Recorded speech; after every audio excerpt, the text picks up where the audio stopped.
What up gamers, Fencer here, and welcome to my reaction to the SpongeBob Conspiracy compilation with 8 new mini-theories. So yeah guys, he has finally released it, and I'm very much excited to watch it.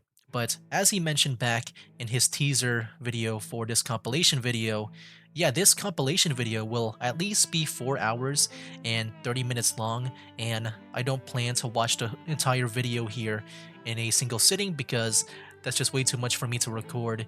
Instead, what I want to do is to divide this video up into 8 different parts because he has 8 of the main theories and 8 of the new mini theories, and what I want to do is watch one of each of them in each of these reaction videos. So yeah, one main theory and one mini theory for each of these reaction videos that I will be doing.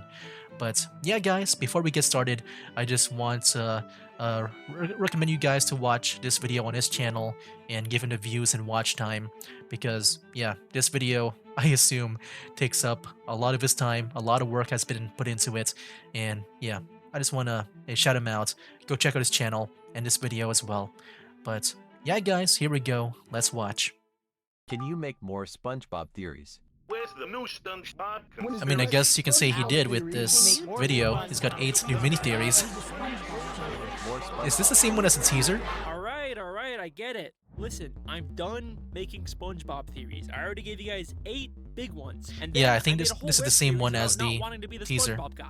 I did watch that, by the way. I watched Don't Feed the Muse 3. I noticed one of the theories that I think will be featured here was featured in that video, and that was like way back then. This video is a compilation of my 8 previous SpongeBob conspiracies with no Yep, all 8. sponsorships, no film interruptions, no whining about not wanting to be the SpongeBob guy, except for the whining that I just did, and a bunch of brand new, never before seen content. Yeah, I'm excited for that. Yeah, that's a theory. I saw the Larry, like, drug dealer theory in Don't Feed the Muse 3. For old theories, and best of all, Nice. 8 completely new, never before seen mini SpongeBob theories. I'll be sprinkling these new mini theories in after each of the main theories, and I'll also be ending all of my old theories with some Ooh. thoughts on how I think they hold up today. And hey, after this, Interesting. I'm still going to be making theories about other I know there's some new evidence, non-SpongeBob-related too, topics, so make sure you subscribe with the to catch television those. theory Let's because of the begin Sandy this Cheeks one movie. final SpongeBob I wonder if video he'll with include the that very as first well. SpongeBob theory I ever made. I think his Just for you, television theory is passionate very, very SpongeBob strong. theory fans that have changed my life. Thank you for everything. Because it got me really to think differently about the show in that perspective. Squilliam Fancy Son III is Squidward's rival from high school band class. So yeah, Squilliam's the first theory here. He's more wealthy, popular, and talented than Squidward, and he always rubs it in his face. That's right. I'm living your dream, I do miss him. Squidward. He's not a Succeeding in regular everything anymore you in the recent failed in. seasons. But I intend to prove do miss that him. he's a fraud, using his wealth to make himself seem more popular and talented than he actually is. He goes to ridiculously extreme and expensive lengths to humiliate Squidward and show his superiority, and I'm gonna prove it. Evidence number 1, the pet hospital. But it's been a while We since I've first seen meet this. Squilliam in season 2, episode 15, Band Geeks. Ooh, Band the Geeks. episode opens with Squidward playing the clarinet. I feel like that's a lot of people's favorite episode.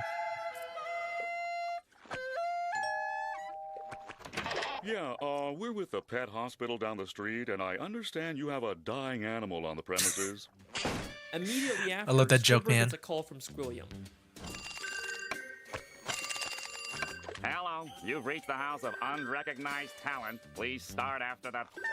Sounds as though you've got a dying animal to attend to, eh, old chum? I believe that not only was Squilliam spying on Squidward to know when he was playing his clarinet, but he also hired the doctor to come and embarrass Squidward. Yeah, we're with the pet hospital down the street. Pet hospital down the street. We have never seen a pet hospital in Bikini Bottom. We've only ever seen just the regular Bikini Bottom hospital. Yeah, so this video We've was seen made, purple like, dogfish before, I guess but this once theory was again, made 3 years he's never ago. worked at a pet hospital. We've only ever seen him I do wonder at if the they added regular one general in the hospital. like over the years. Mr. Squarepants, it seems you have the suds. Are you ready for your treatment? Then there's I've the only screen watched it test like behind up to him. We've the only second ever to last seen him season. as one of the many identical paramedics Like that on work at Paramount the Plus. Bikini Bottom Hospital. We even see him at the end of the episode to take Squilliam away after fainting. So it is very likely that Squilliam hired these two and told them to pretend like they're from a pet hospital just to humiliate Squidward. Hey, it's Dang. me from the future. Ooh. So this is an obvious one that I got tons of comments about. There is a pet hospital, and Oh, this there doctor is. did do a pet checkup, and I was a teenage Gary. Still, I Wow. think the way Squilliam immediately calls and mentions the dying animal strongly implies he sent the doctor to mess with Squidward. Also, Oh, yeah, the I don't have, timing like, a is, ton to add to like, this on- like, theory, just on because point. they haven't really released any new Squilliam lore. But I've still got a few things to say, and the next theories will have a lot more, I promise. But this That's is cool. just the start of Squilliam's elaborate lies. I'm guessing that's how he Evidence adds the number new two, the bubble corrections. hole. In the same episode, Squilliam And new evidence, also maybe. says, I'm the leader of a big fancy band now, and we're supposed to play the Bubble It feels like a Bowl director's next commentary. week. The problem is, I'm busy next week and can't make it, so I was hoping you and your band could cover for us. but we've never seen Squilliam's band before, and despite claiming he's too busy to make it to the Bubble Bowl, he still shows up at the end to Yep, watch he's still Squidward's there. band. So both his excuse and probably his band were made up to pressure Squidward into humiliating himself at the Bubble Bowl. Squilliam, you lying, Hey. deceiving bastard! Oh, I this didn't is even new. realize that. Who is that handsome young devil? Hey, I know Oh my this gosh. guy. Evidence number 3. Yeah, Chris Wilson, man. Squilliam's friends. In Shout out to season him. 3, episode 8, Squilliam returns. Squidward leaves for work and conveniently bumps into Squilliam and all of his fancy friends, despite Squilliam not seeming like the kind of guy that would come near the Krusty Krab. He and his friends make fun of Squidward for working as a cashier. Hold it! Don't tell me! You're a cashier! Don't lie. Lying always makes it worse. But I believe that this encounter was planned out by Squilliam in advance, and he hired all of those people to pretend to be his friends. Take a look at Squilliam's friends. They're all nicely dressed, you kind of get the Like a sense that they're Squidward. fancy, high-status members of Bikini Bottom, but they aren't. This is more like what the fancy rich people in Bikini Bottom look like. These are just some regular Bikini Yeah, they're more on the Bottom generic citizens. model Most of them usually kind. don't even wear nice clothes like this. And most of them are regulars at the Krusty Krab and would already know Squidward as a cashier. My daddy doesn't have enough slime. These are not the type of people Squilliam would hang out with. I mean, why would Squilliam be hanging out with one of Pearl's teenage friends? Some people Oh. pointed out that maybe there's another reason for this, but I'm Oh. not gonna get into that. Squilliam, Whoa. you have some explaining to do. Hi, I'm Chris Hansen with Dateline NBC. Why don't you have a seat right there? At the end of the episode, Oh my Squilliam gosh. even admits Okay, to that his took whole life being a fake. darker I turn made than I thought. everything up about my life. I have no yachts, jets, or anything. I was only trying to impress you. And then, of course, he quickly says he's just kidding. Is that true? Of course not! I'm filthy stinking rich! But was he kidding? I mean, obviously he's rich, but is there a nugget of truth in there? Evidence number 4, the statue.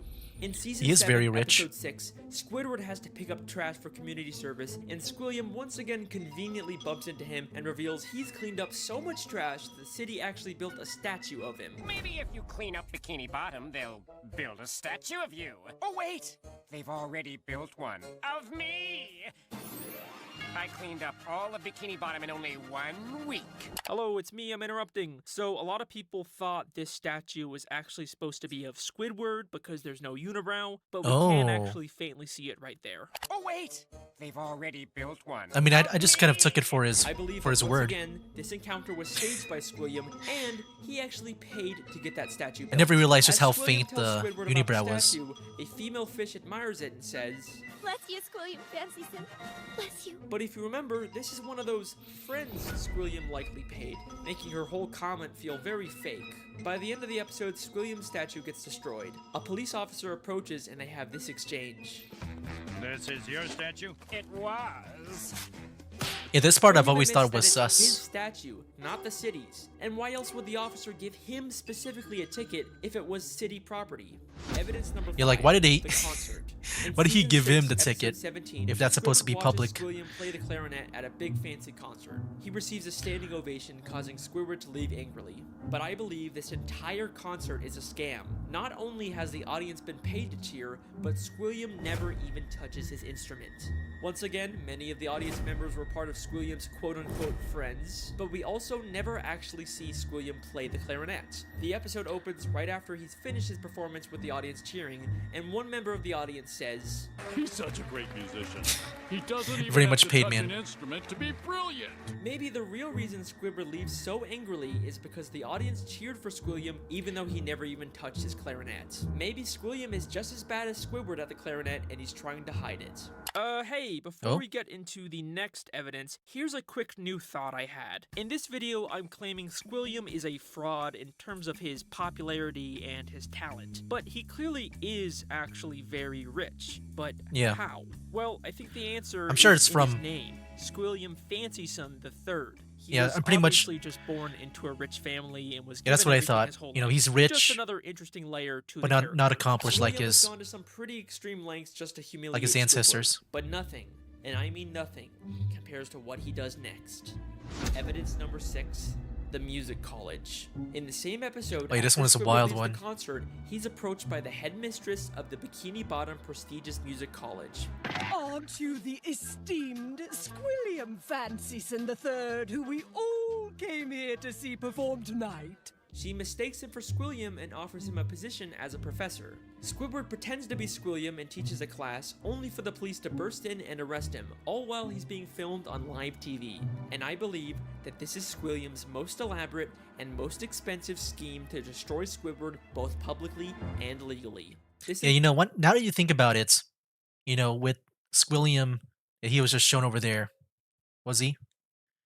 But Squilliam was, I think, was there with the officers. Like, I'm not sure the timeline of the episodes that he's mentioning here, but if it is going in chronological order, then yeah, with Squilliam getting a ticket on his statue melting and stuff. Like, yeah, I'm sure he like learned from his mistakes and decides to make sure that he also hired the officers too. where Squidward gets offered a job is already suspiciously convenient, but listen Wait, let me closely see to their again because I exchange. feel like they were there. Aren't you the Yeah, so here it is. So pretty much like the news people, the policemen, they just all came in at the same time to arrest Squidward and show it on public television, which, you know, the timing just feels very much synchronized with this going on. And yeah, if it is going in chronological order, like with the layouts of these evidences, then yeah, I'm sure that Squilliam, after he got ticketed by that one officer, that he made sure next time that he would pay the officers, you know, hire them so that he wouldn't get, I guess, embarrassed by them. And instead just embarrass Squidward, which they're doing right now. This is Squilliam's most elaborate and most expensive scheme to destroy Squidward both publicly and legally. This encounter where Squidward gets offered a job is already suspiciously convenient, but listen closely to their exchange. I'm Squilliam Fancyson. But didn't you just say a minute ago that your name was Squidward Q Tentacles? It is. No, I didn't. Well, that's a relief. I mean, what kind of a moron would go to their worst enemy's music recital? And she What knows. kind of moron would go to their own enemy's music recital? Hey, Internet City. Yeah, I've watched, you know, these reactions too. How does From she Chris know Wilson that and Squidward and Squilliam Internet City? are enemies? If she knew who It's been fun to Squidward watch was, these then why reactions didn't from she other recognize people. him? Why would she mistake him for Squilliam? This feels way too much like she was hired by Squilliam to set a trap for Squidward. And yeah, If that part that's was not new enough, too. The That wasn't there. headmistress's associate is literally just a guy from the paid audience wearing a disguise. He just threw on some glasses to seem smart. Squilliam knew that Squidward couldn't resist the opportunity to teach a music class, even if it meant breaking the law. My very own music class. Then we get to the Bikini Bottom prestigious music college, and right off the bat, there's something very fishy about this place. Yeah. The building itself is very green and grimy, and has a very cheap metal look. Nothing about this says prestigious, except for the big sign on top, which feels like the only new thing about this building. I think there is a very good chance that Squilliam just bought some old warehouse, then stuck a sign and some paint on it to disguise it as a college. I mean, look at these other Yeah, schools I thought that was a nearby. good- They all have a very nice structure and a paint job. Yeah, I thought but that was a this pretty good piece of prestigious music evidence here. college looks like a dumpster. Going Because yeah, even like just having that one sign that it showed here, just park in the rear, like at the front, and you know they just painted this musical notes at the Here's last like the minute. only new thing about this building.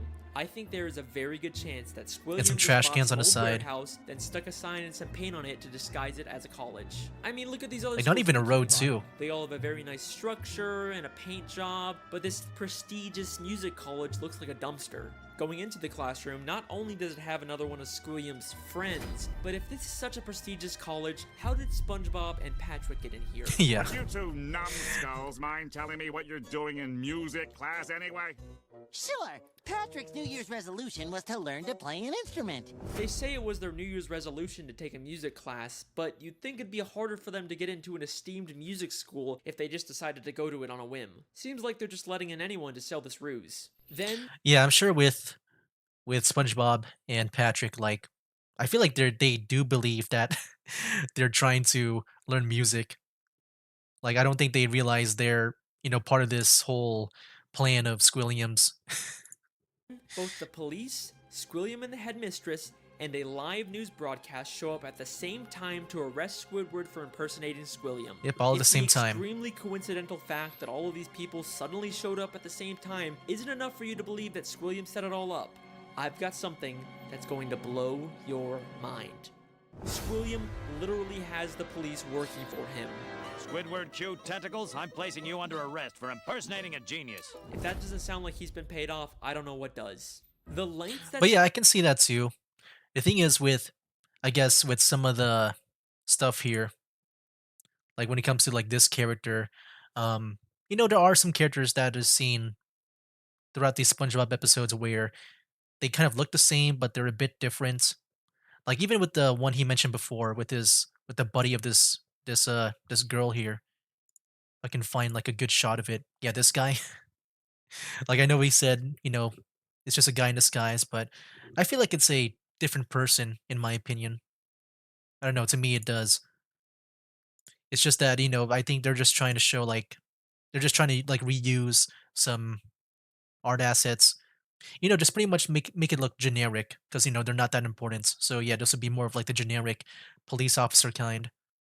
I don't think they're meant to be like the same people, but I do think it's some kind of setup because yeah, I feel like it's more on like what I said where I think after just getting that thing melted, if it is going in a chronological thing, like with Squilliam statue, like after he got fined for that, then yeah, I feel like he made sure to also pay the police officers as well to make sure that doesn't happen. But also, since he hired him, he might as well just make use of the arresting, I guess. sound like he's been paid off, I don't know what does. The lengths that Squilliam goes to humiliate Squidward are insane. He literally builds statues and entire buildings just to make Squidward feel inferior. But why? Why would anyone go so far to embarrass an old high school band classmate? What happened between them? What could have caused this extreme level of dedication? Well, unfortunately, we never really get much information on their past. I've spent hours reading through the SpongeBob Wikipedia and looking at old episodes, and I wonder there if he's really gonna just add isn't any anything clues new that would here. explain their weird relationship. I guess we can't solve everything, but either way, that's my theory. Thank you so much for listening. I really hope you guys enjoyed. I'll see you next time.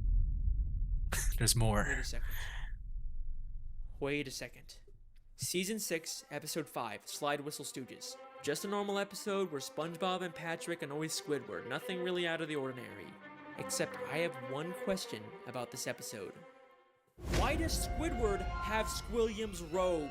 That is clearly not the purple robe he usually wears. That is Squilliam Fancyson III's robe. No, yeah, this part here I thought maybe was maybe one of the more weaker parts of the theory, just because I guess maybe for me, I'm just more on the picky side where, you know, the colors are not exactly the same. Like the if you look at the cups over here, this one looks more of like the I guess the one over here than the darker, I guess, colored of this violet yeah, this violet robe thing. I don't know. To me, I feel like this one is not really the same, like the same robe. It is similar, but I don't think it's the same. But that's just me being more on the picky side because I'm not sure when this episode was made. If this was before Squilliam, maybe that was like a concept of his robe back then. But yeah, if this was like after Squilliam, like his first appearance, then yeah, I don't think it's related really. Why would Squidward have this? Oh. Are we about to... Is he about to say what I think he's about to... Unless they I were like how more he's than just including these classmates. reactors. Could they have once been dating? Hey, yo! I mean, wait. He is a grown man that likes the clarinet, classical art, classical music, and smooth jazz. Octopi are bisexual? No Oh, way. I didn't know That's not that. possible. There's no evidence to support that. That's interesting. Right? But yeah, I can see them being lovers and stuff. Like, maybe in the past. I don't know if that rope thing was, that strong of like a piece of evidence. But yeah, I can still see them though. Squidward, try to imagine him in his underwear. Even here, like even the cups are black. Like even the belt here is black. It's not like that violent one. Maybe it's just the robes, just the way they're depicted by these, the artists of these episodes. Maybe they're just not that consistent. I can maybe see that. But yeah, if they're just not consistently doing it accurately, then yeah, maybe I can see it being more of Squilliam's robe. It can't be. I mean, what kind of a moron would go to their worst enemy's music recital? It's been right in front of us this whole time. Our sources last saw Evil harassing teenagers up at Makeout Reef. Makeout Reef. This was funny to include. Voted most likely to suck eggs. And suck eggs, dude. Holy s***. Yeah, the suck eggs part was wild. Alex Vale does it again. He does it again. He always has this way of being like, of the video obviously being a stretch, but he'll give you that one tidbit of it, the aha moment. He does it every time. He does it every time. Also, he calls him Squiddy. Squiddy? That kind of sounds like a pet name for an ex, right? I don't know. I don't know, Obviously, maybe. I didn't have a ton to add to this theory since there hasn't really been any. I feel like it's more of like maybe just some kind of nickname just to condescend him, to make him feel lower. Squilliam episodes, but I have a lot more to say in the other theories, I promise. But yeah, I think that was pretty much all we got an ad here. So yeah, that was it for the Squilliam theory. Overall, my thoughts on it is that I do think there is some setup by Squilliam to make Squidward look bad. I do think some parts of the evidence maybe I'm not fully 100% on. But yeah, I think overall it's a pretty good start, man. Like this was his very first theory video for SpongeBob, and yeah, I think it started off like pretty good and very strong. But yeah, once we get to television, man, this one here, like this one might blow your guys' minds if you watch this one, because it did for me. Like I know I've been praising this theory, but I really love this theory here. But let's continue. How does it hold up? So, before we get into the first official new mini theory, I'm gonna end each of my old theories with a few thoughts on how I think they hold up and where I think they rank among the others. I think I'd probably rank this as my worst SpongeBob theory, even though I still think it's pretty plausible. Really? It's just got a lot of issues with it. You can probably tell it's my first attempt at an actual theory, with some obvious things I got wrong, and the fact that a lot of the evidence relies on the continuity. Yeah, the continuity stuff. I just feel like, before, like right now this guy is Fred, but like before I just think they just want to reuse these characters just because they represent more of the generic character kind. Like I don't think they're actually supposed to be related at all. But I thought it was still pretty good, like just interesting to think about because I do think Squilliam like is doing something to set up Squidward to make him look worse. I do think parts of the evidence I'm not really 100% on. But I feel like it would be something that he would do. Like he would probably hire like a fake friends and maybe some police officers. But yeah, maybe not the whole evidence here. I feel like was, fully on board on.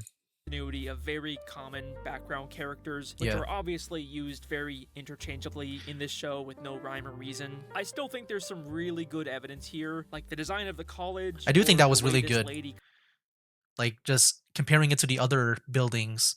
Like yeah, that one looks like a dumpster, that music college. clearly knows more about Squidward than she's letting on. But also, you know, when you compare it to my later theories, it's kind of just a very basic, simple concept. I'm just claiming the asshole character is an even bigger asshole than you thought. It's really not that interesting or surprising. Yeah, not shocking. Oh well, we can not only shocking, go up but from here. Let's begin. it does enforce that Squilliam is more evil than he seems. Which, you know, is still fun to watch about, in my opinion. My first new mini theory. Oh, here we go. I'm excited for this. Imagination. So, here's a question I've been asked from the very start of making these SpongeBob theories. How is there fire is underwater? There fire underwater? It's probably one of the most obvious contradictions in this show. I think it's a joke. Will usually go out of their way to draw attention to the fact that it doesn't make any sense. Oh, you think with the imagination theory, they're just imagining fire? At least it's warm around the fire. Hey, if we're underwater, how could there be a... Whoever sent this obviously has no idea. So yeah, pretty much with these mini theories, by the way, like I did watch the main theories before. I do like the whole added stuff with, you know, maybe some corrections and stuff. But yeah, when it comes to the mini theories, I have not seen them yet. So yeah, this is my first time watching them. Idea about the physical limitations of life underwater. Might as well throw these in the fire. So finally, I will give the people my answer to this infamous age-old question: how is there fire underwater? It's just a cartoon. I'm not kidding. That's actually my answer. SpongeBob is not the real world. I feel like that's the most accepted answer for like a lot of settings and cartoons. Is that it's just, you know, a cartoon. Like it would feel more weirder if it's like if the setting of the show, like it features real people, you know, kind of like a Breaking Bad, or you know, those type of shows, those like real shows. It would be weird if there's fire underwater. But I feel like because it's a cartoon, you know, it's more generally accepted, and you know, something that you can make fun of too, like what Patrick did.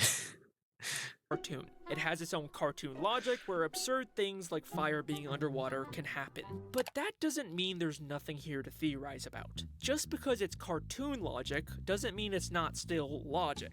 If you pay close attention, you can see that there is a consistent internal logic and rules to how this cartoon world really works. And I think how SpongeBob's cartoon logic works is best explained in the Season 3 episode, Idiot Box. In this episode, SpongeBob and Patrick spend the day playing inside of a box, but Squidward keeps hearing impossible sound effects coming from it. This was a fun episode.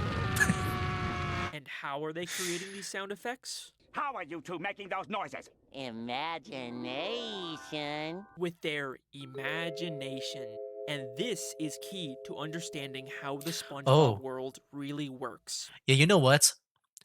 Like I remember I saw on X or Twitter, like I think they made a new imagination episode in one of the recent seasons. I haven't seen it yet, but I'm guessing it's the most latest one because it's not featured, I think, in Paramount Plus.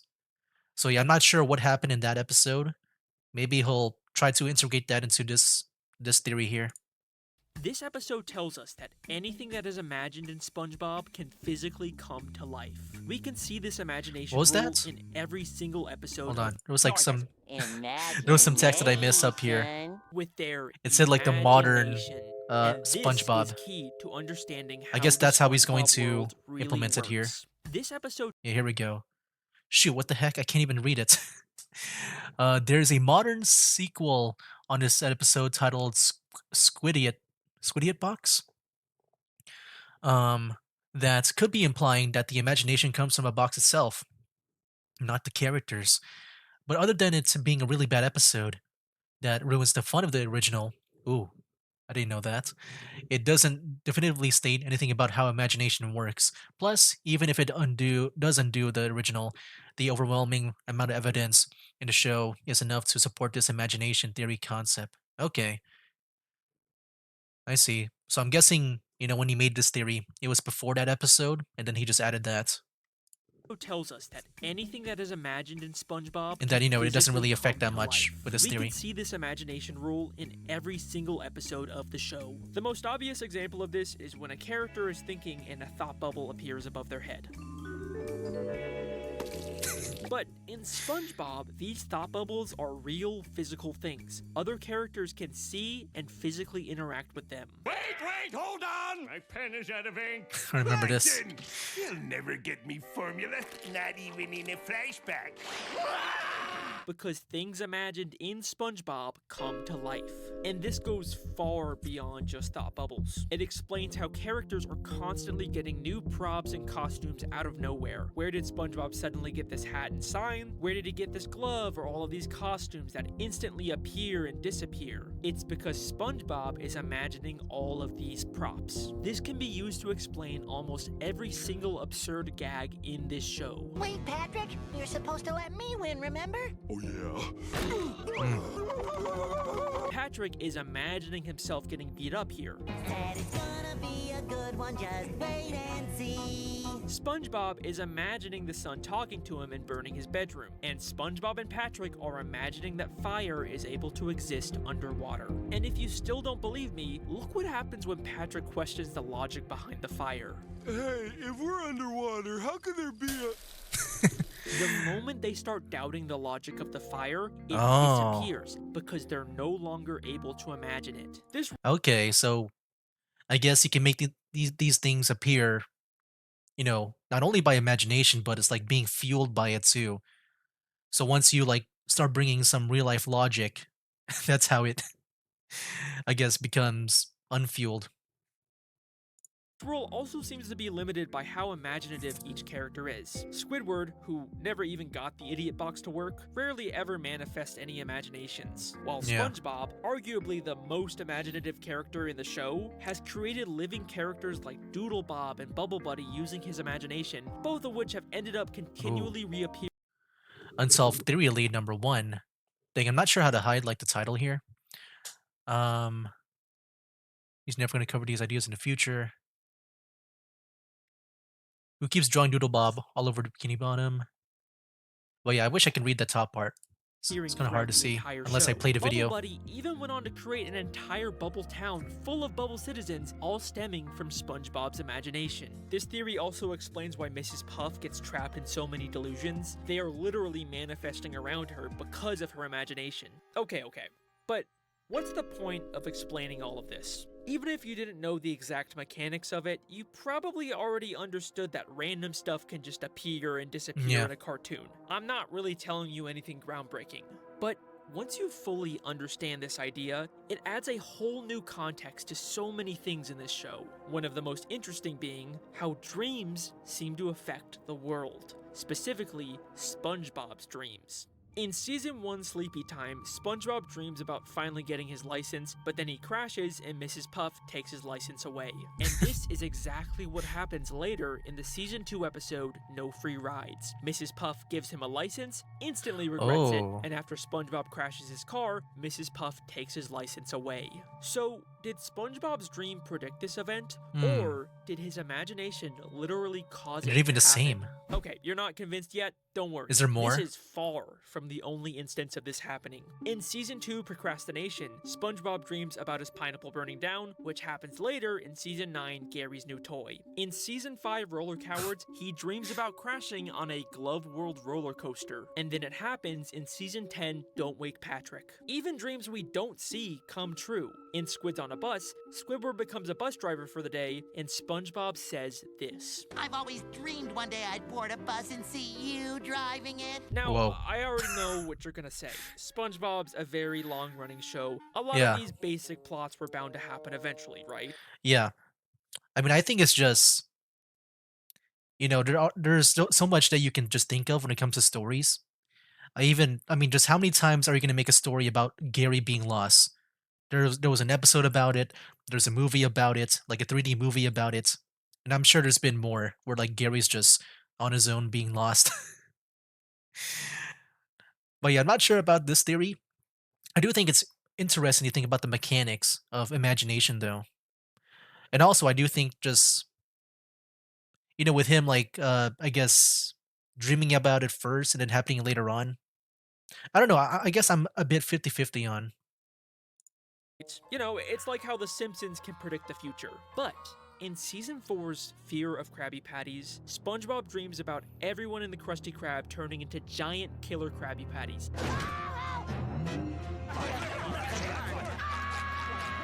That is a very weird and specific plot, and yet that's still exactly what happens 7 seasons later in Krabby Patty. Well, yeah, 7 seasons. I don't know. I think it's interesting. Like, just to think about. Like, yeah, if he dreamt it first, like, in the past, and then becomes real, like, later on. I don't know. Feature when Mr. Krabs feeds people experimental Krabby Patties and turns everyone into giant mutant Krabby Patty monsters that try to hunt SpongeBob down.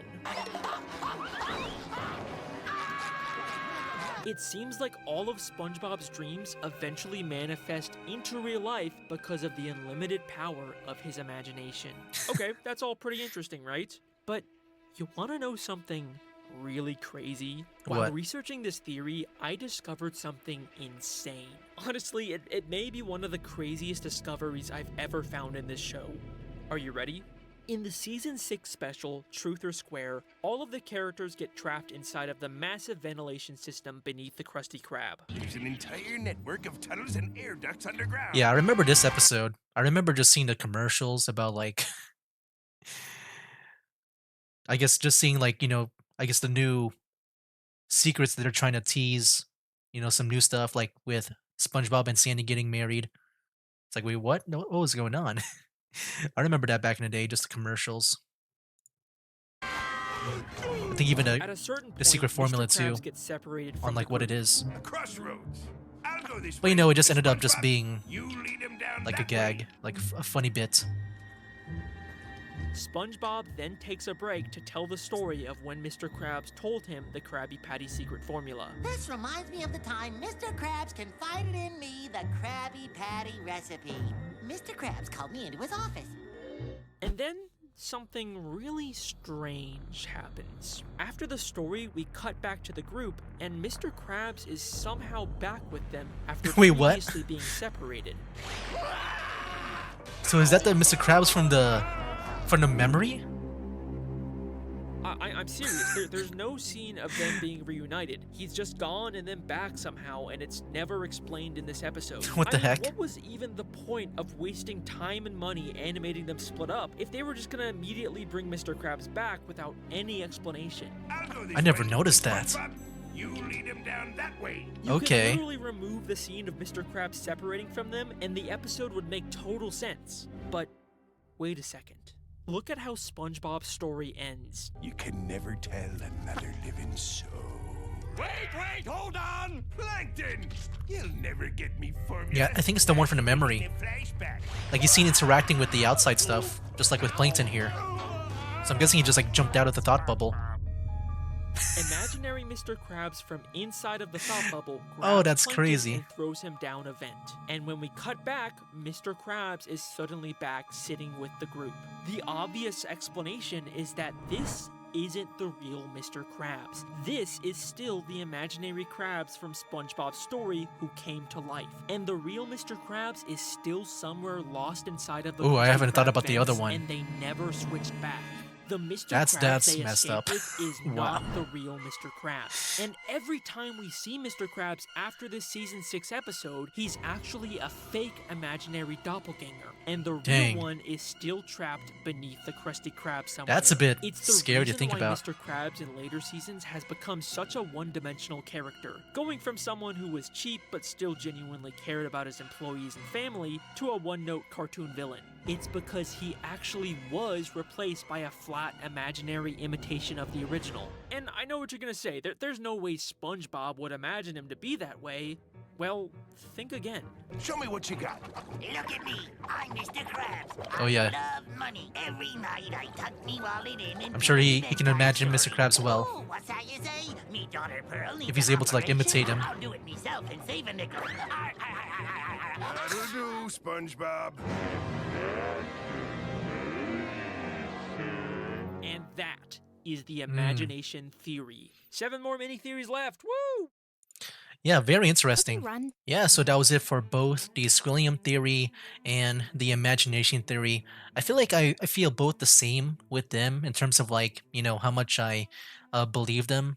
I do think there is something there where like with Squilliam, like yeah, there is probably more behind the scenes that he's doing to make Squidward get set up to make him more embarrassed and stuff. And then the imagination theory, like for me, I just feel like when it comes to the dream stuff, I do think it's interesting to think about, but also at the same time, I do feel like it is more of like just them trying to reuse some story elements because there's only so much story that you can think about, and you might be bound to like make them again in a different way. Um, but it is interesting to see about like him dreaming about it first, and then it's happening later on. But I do think that Mr. Crab thing though, the fake Mr. Krabs, that is like really wild to think about. Like if that is true, where he just appears out of nowhere again after they separate, and then the one in the thought bubble was the like from the memory is like the fake Mr. Krabs. Dang. Oh yeah, that's something to think about at least. I think that one even itself is a theory to think about. But yeah, that was kind of really funny and weird to see. No, yeah, I would say I'm pretty 50-50 with the imagination theory. But yeah, overall, I think these two theories have been fun to watch. Just rewatching the Squilliam theory and also watching this new theory here. I think it is interesting to think about imagination in general because yeah, there does seem to be some mechanics behind it. Squidward, he can't really do that. He doesn't really have a lot of imagination. But yeah, with like SpongeBob and Patrick, like because their imagination is wild, like it is something that they can use within this world. But yeah, I think that was interesting to think about. But yeah, guys, that's pretty much my reaction to the first main theory and the mini theory. Next time, we'll be watching the television theory, which has been my favorite theory of Alex Bale so far. I think even in the new Sandy Cheeks movie, there has been new evidence that supports this, I would say. And then also we'll be doing the skeleton mini theory. I wonder what this is about. I'm not sure. I guess it's about skeletons. But yeah, I can't wait to watch these. But yeah, I'll be watching this throughout the month of October, and I guess at the end of September here, because I think it will still be September by the time this video here goes up. But yeah, guys, that'll be it for now.